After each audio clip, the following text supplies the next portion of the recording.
Halo, balik lagi bareng gua Elvan Elmawan. Jadi buat kawan-kawan semua yang baru pertama kali datang ke channel gua atau baru pertama kali ngeliat video gua, jadi di sini gua bakalan banyak banget ngebahas tentang tutorial-tutorial di Microsoft Excel. Jadi buat teman-teman yang merasa suka dengan apa yang gua bagikan, silahkan diklik tombol like-nya dan jangan lupa di-subscribe supaya teman-teman gak ketinggalan ketika gua upload konten-konten yang berhubungan atau berkaitan dengan tutorial di Microsoft Excel.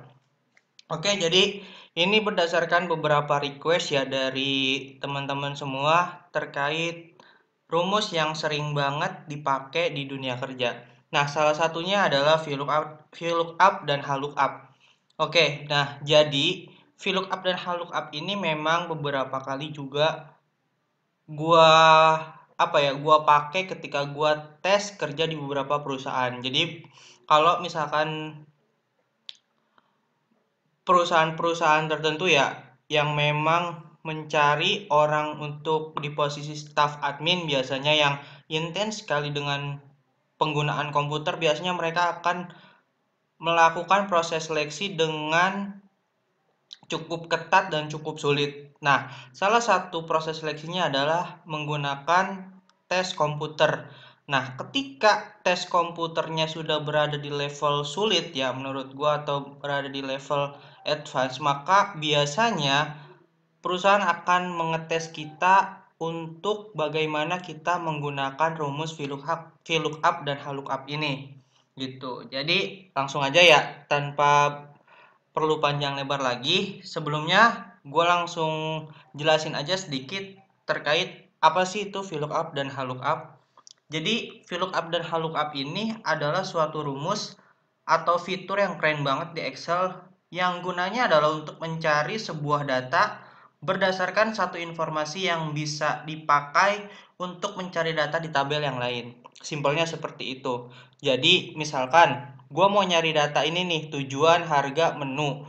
Nah, data ini gue cari dari tabel lain berdasarkan satu data kunci. Nah, data kuncinya yang akan gue pakai adalah kode tiket. Jadi, berdasarkan kode tiket ini, gue bisa tahu secara otomatis tujuannya kemana, harganya berapa, kemudian menu makanannya apa. Gitu, simpelnya seperti itu. Terus kemudian yang kedua, gue juga ingin ngejelasin sedikit terkait apa itu perbedaan VLOOKUP dan HLOOKUP. VLOOKUP artinya adalah vertical lookup, di mana vertical itu artinya data atau informasinya itu menurun atau memanjang ke bawah. Oke, jadi di sini gue punya dua sheet ya, yang satu file latihan, di mana nanti akan kita isi dengan rumus VLOOKUP dan HLOOKUP. Kemudian gue juga punya data referensi, di mana data referensi ini adalah data yang nantinya gue gunakan untuk mengisi sel yang masih kosong di file latihan tadi. Nah, untuk vertical lookup, yang dimaksud dengan vertical lookup adalah tabel tujuan yang gue buat yang gue buat di atas ini gitu. Jadi memanjang atau menurun ke bawah datanya. Jadi seperti ini ya contoh-contoh simpelnya, memanjang atau menurun ke bawah. Ini nanti yang bakal kita pakai untuk ngambil data referensi ini berarti menggunakan rumus VLOOKUP. Kemudian untuk HLOOKUP adalah tabel yang sifatnya horizontal. Horizontal itu artinya data atau informasinya memanjang ke samping. Nah, ini tabel kedua yang gue buat, yaitu tabel menu makanan, di mana data dan informasinya itu memanjang ke samping berdasarkan baris ya. Kalau ini berdasarkan kolom, yang vertical lookup itu, kalau misalkan HLOOKUP itu berdasarkan baris. Itu. Jadi mungkin itu aja ya penjelasan singkatnya terkait VLOOKUP dan HLOOKUP-nya. Kemudian langsung aja kita praktekin gimana caranya kita ngisi tabel tujuan, harga, dan menu ini menggunakan rumus VLOOKUP dan HLOOKUP tadi. Oke, langsung aja. Untuk tujuan langsung sama dengan VLOOKUP buka kurung. Nah, lookup value ini adalah data kunci yang akan kita jadikan acuan untuk mengambil data yang akan kita isi di kolom tersebut gitu. Jadi data kuncinya ini adalah kode tiket ya. Kode tiket, kemudian koma. Nah, untuk koma ini juga berbeda-beda di masing-masing komputer atau PC. Ada yang koma, ada juga yang menggunakan titik koma. Seperti itu. Kemudian untuk tabel arraynya, yang dimaksud tabel array adalah tabel referensinya akan kita pakai. Nah, karena kita mau nyari tujuan ya. Nah, di sini berarti kita blok tabel array atau tabel referensinya adalah tabel yang ini gitu. Kita blok, kemudian langkah keduanya jangan lupa ya, setiap tabel array atau tabel referensi yang kita blok itu harus kita jadikan absolut supaya ketika kita tarik rumusnya ke bawah atau kita tarik rumusnya ke samping, si tabel referensi ini tuh tetap posisinya absolut, tidak berubah ke kiri atau ke kanan, ke bawah atau ke atas seperti itu. Langsung kita ketik aja ya F4 untuk menjadikannya absolut, kemudian koma lagi, nah kolom indeks num. Nah, karena VLOOKUP itu acuannya adalah kolom, maka di sini ada kolom indeks num. Artinya, dari tabel yang udah kita blok ini, data mana atau data di kolom keberapa yang datanya akan kita tampilkan di tabel tersebut.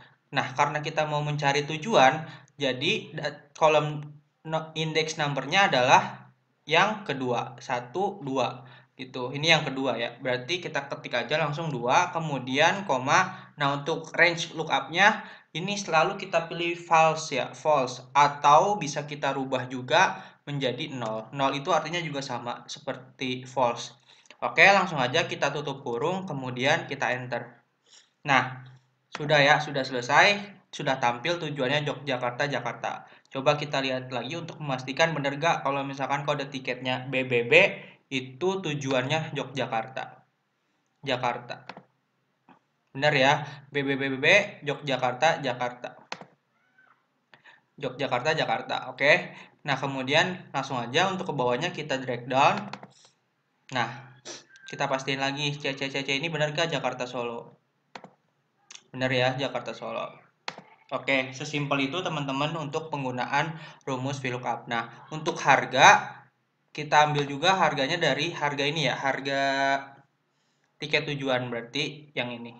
Sama seperti tadi, rumusnya sama dengan VLOOKUP buka kurung, kemudian data kuncinya, koma, table array-nya kita blok, kemudian kita jadikan absolut, koma, kolom indeksnya. Nah, kolom indeksnya kalau misalkan yang tadi kita nyari tujuan itu 2 karena memang dia ada di kolom nomor 2, kemudian untuk harga itu berarti kita ketik di kolom indeks number-nya itu 3 karena berada di kolom nomor 3. 1 2 3 seperti itu. Kemudian koma lagi, kemudian 0, tutup kurung, kemudian enter. Nah, kita cek ya, BBB ini benar gak harga tiketnya itu 300.000. Ya, benar ya, sudah benar teman-teman. Kemudian sama seperti tadi, langsung aja kita drag down. Ya. Nah, kemudian yang terakhir ini adalah menggunakan rumus HLOOKUP. Kenapa menggunakan rumus HLOOKUP? Karena data atau informasi yang mau kita ambil itu bersifat memanjang ke samping. Berbeda dengan tabel yang tadi kita pakai yang pertama, nomor 1 itu datanya dia memanjang ke bawah. Kalau misalkan yang kedua ini tabel menu makanan, dia datanya memanjang ke samping. Seperti itu. Langsung aja. Kemudian sama aja kayak tadi, HLOOKUP buka kurung, lookup value-nya ini atau data kuncinya ini, kode tiket, kemudian tabel array-nya kita copy ya teman-teman, kita copy. Kemudian jangan lupa di absolute, koma. Nah, row index number. Kalau tadi kolom index number, kalau sekarang row index number. Berarti baris ke nomor berapa nih untuk menunya. Karena ini ada 3 baris, kemudian yang mau kita ambil adalah menu, di mana menu ada di baris kedua, maka row index number-nya kita isi dengan angka 2. Oke, kemudian koma, kemudian 0. Ya, bener gak nih? Coba kita cek lagi ya, BBB itu menu makanannya adalah paket B. Bener atau enggak? BBB menu makanan paket B. Oke, kemudian langsung aja ya sama kayak tadi kita drag down. Ya, jadi sekian ya teman-teman untuk pembahasan terkait VLOOKUP atau HLOOKUP yang biasanya ini akan muncul di tes kerja ya juga beberapa kali muncul dan beberapa kali juga gue ngerjain gitu di tes masuk kerja untuk di beberapa perusahaan. Tapi biasanya kalau untuk perusahaan-perusahaan yang memang tidak high level lah ya, high level artinya perusahaan yang benar-benar ketat penyeleksiannya biasanya nggak sampai di tes VLOOKUP dan HLOOKUP ini sih. Ini hanya khusus beberapa perusahaan aja. Tapi memang ada baiknya teman-teman semua harus bisa atau minimal menguasai dan tahulah gitu dasarnya VLOOKUP dan HLOOKUP itu fungsinya untuk apa, kegunaannya dalam dalam kondisi seperti apa gitu. Seperti itu. Ya, mungkin itu aja. Semoga bermanfaat buat kawan-kawan semua. Terima kasih. Silahkan ya di like videonya, sekali lagi gue ingetin, dan juga jangan lupa di subscribe supaya teman-teman gak ketinggalan ketika gue upload konten-konten yang berkaitan dengan Microsoft Excel dan dunia kerja lainnya. Kemudian juga kalau teman-teman ada saran atau ada masukan terkait apa aja nih video yang mesti gue upload, silahkan nanti kirim atau tinggalkan pesan di kolom komentarnya ya. Oke, terima kasih. Mungkin itu aja pembahasan gua kali ini. Terima kasih yang udah nonton sampai dengan akhir. Semoga ilmunya bermanfaat. Sampai ketemu di video gua